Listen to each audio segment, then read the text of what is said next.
My name is Chuku. I studied economics and I am currently a software engineer. Economics in school was basically, I would say I never really enjoyed it because it wasn't what I wanted to do, right? In terms of like what I liked doing. It was more like a thing of, you're good at maths, you're good at economics, just do this. You have opportunities in the future, you'll be a banker, you make a lot of money. Childhood first, I think, like primary school, I wanted to be a pilot. And then that was just like a very lofty wish. But then in secondary school, I now wanted to become a computer engineer. But that didn't pan out well because of WAEC, and long story short, I eventually read economics. So I got into Unilag, that's where I read economics. Went through their diploma program, and I think I would say it was pretty interesting. I always felt like I was good at maths and economics, so it was like a very easy choice for me to actually just do. And then I had this whole path lined up for me to become like a financial analyst or a banker or accountant. And I had a neighbor who they had access to computers then because his dad had a factory, and so he had workers and they had this internet set up. So I usually go to his house to play with his computer. And I remember back then it was actually Pac-Man, a very popular game back then on Windows XP. And that was my very first interaction with computers. And then luckily, I was able to convince my dad to also get me a PC. And that was my first, really, that was like my first influence with computers. And being a very curious person, wants to know how things work and why things work. While in school, I would say I was just like, I didn't experience school, sort of. I was just like passing by. Thankfully, I still passed. I didn't fail. So it was not a wasted effort. After school, I served as a teacher for 1 year.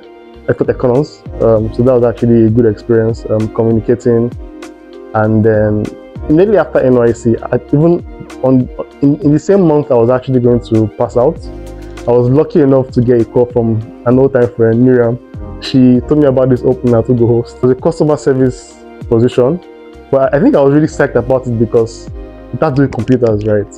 Domain names, hosting, how people host their businesses online. And I jumped at it basically, and I got the offer. Spent 1 year as a customer service rep.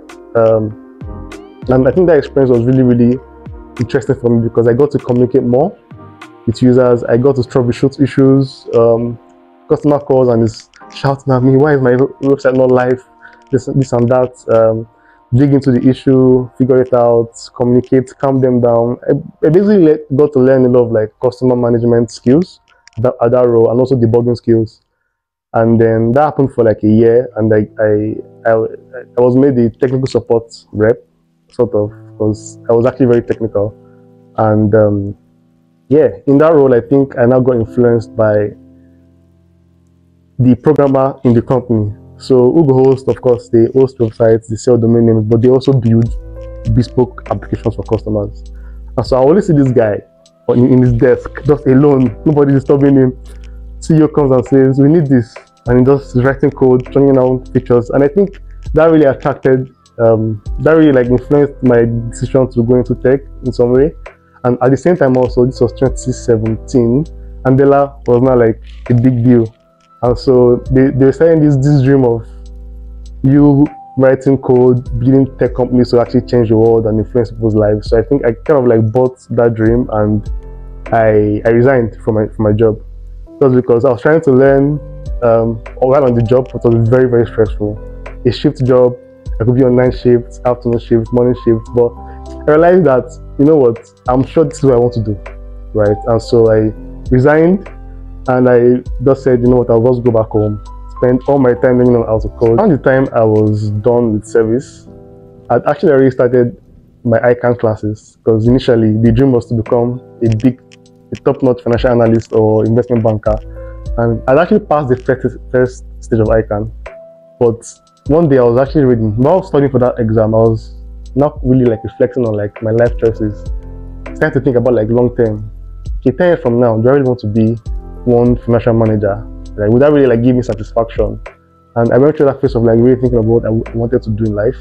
I started to think of like what I liked as a child, my childhood interest, and then it just occurred to me that tech would actually be like a better fit for my personality. After I resigned in August, I considered joining a bootcamp. Initially, actually, there was this, I think Andela's intake was like every month, and I can't remember, I'm not sure. And so I applied to Andela, to their bootcamp program, but I failed it. I flunked the test because I wasn't ready, honestly. I think I started studying Python like 2 weeks prior to the exam. So I said, you know what, relax, take it slow, go back to your drawing board, learn. And so August, I remember very, very clearly, I downloaded PDFs on HTML, CSS, PHP, MySQL. That was my first language.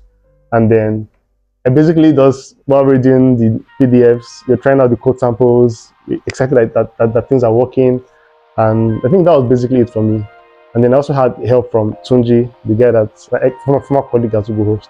He was always there to, like, every time I encounter issues, I would just call him up and he put me through. So that was really helpful. It was like sort of like a mentoring relationship, but not really formal. I think my first project while learning was for an ex-colleague at Ghostrifter. It was a final year project. It was like a voting system, which I built using HTML, CSS, PHP, and MySQL. That was like the first yay moment for me, really, in my journey. Learning something and then actually building something with that knowledge. And with that project, I think I was able to secure my first internship role in 2018 February. The internship was on, I think it was on a Friday, January 31st or so, and then they asked me if I would take some time to like think it through. I said, no, I'm coming on Monday to start work. Very, very, like peanuts, 45K, right, at the time, but I was really happy that I had the opportunity to actually like start writing code professionally. So I think about 4 months from August to December, but I really went hard. Like I was going 12 hours every day, like really, really went hard. And then Nigeria now, no lights. Take my laptop everywhere, looking for where I'll see lights to charge my laptop. But yeah, that was a struggle. My friend that I met online in one WhatsApp programming group told me about this opportunity, and so I sent the HR a direct email mentioning referencing the app I built, the voting app I built, right? And I think I got invited for the interview, and there was a test. The test was to build like a very simple web page, right? So you communicate with a database and then use the programming language PHP at the time to populate that page in a particular format, and then you'd allow the user search that page and also like add data. So a basic crude operation, right? Create, read, update, delete. And funny enough, I was at that interview with 3 people, right? So we were 3 altogether. Me and 2 other, one was a computer science graduate and the other was I think computer engineering. Yes. Funny thing is they both couldn't finish. And for me at that point, that was like a learning moment for me, because I realized that it doesn't matter what I read in school or my previous background, right? As long as you put in the work, you learn, you have the knowledge and the skill, you surely go far. While on the internship job, I was working on like an open source learning management software, a very large code base. And at the point, it was difficult having to navigate the code base to know, okay, where do I want to change this, or if I want to add this functionality, where do I go to? And at that point in time, it was really difficult, right? I felt like, okay, did I really sign up for this? This is a lot to deal with, right? Being in a code base where there's no user manual, you don't know where to look for what you're looking for, right, to get things done. And I had to just find a way, right, with the help of my senior colleague at the time, but also a software engineer in the firm.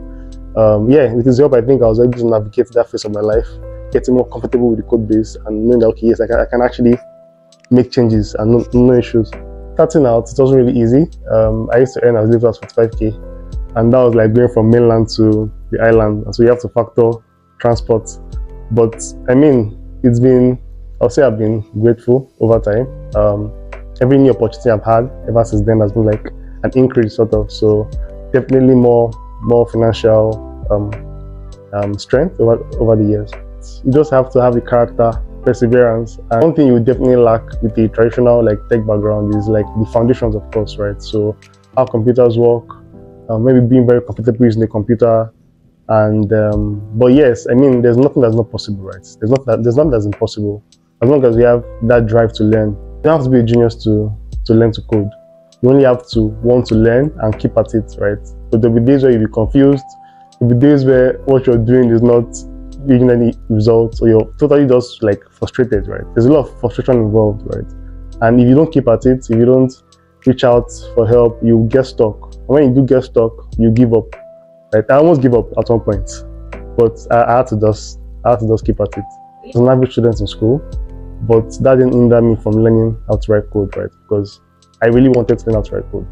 Things I think I would like to change if I could go back in time would be to spend more time on a language, right? Using a language and building more projects.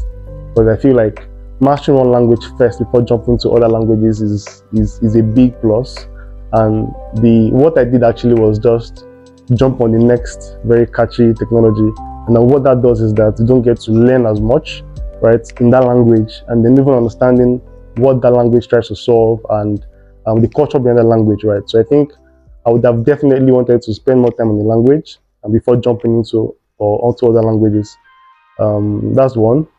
Also, I would say I would have read a lot more earlier in my career, because software tech is actually a very evolving industry. You have to keep up, right? You have to keep updating your knowledge, your skill sets, everything, the tools, team processes, right? So you always have to keep learning. The achievement so far will be working on like a subscription and payment-based infrastructure system, sort of with the company I currently work with.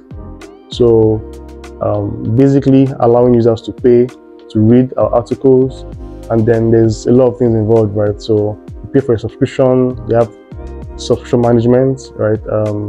Email communication, payment integration. I think that has really helped like create revenue for the company, because we're actually collecting money from users to read our articles, our premium articles. So I'll say, yeah, that's one thing I'm really proud of. Start my day with reading articles, or maybe a book I'm reading, and then I go for a run, or I just do like a small workout at home, and then my coffee is next. I'm a coffee head, so start my coffee, and I think that basically starts my day. Yeah, drink coffee, my to-dos for the day, and I get ready for my first meeting, stand-up call usually. And after work, I unwind basically by listening to podcasts, or also maybe go to the gym, swim, clear my head, relax. If you're new to community tech, I'll say don't be discouraged. You don't have to be a genius. Just have a growth mindset. Over the years, I've sort of like worked across the cycle, like the entire software development life cycle, from DevOps to front end, back end, and I think right now I am more like focused on the back end of things and DevOps as well. And I think going forward, my area of interest, not really like industry specific, but in terms of like, because I feel like you never know where, like what industry the future will lead you into, right? So, but my focus will be basically on building scalable systems, like highly distributed systems. So more of like a back end and networking kind of stuff.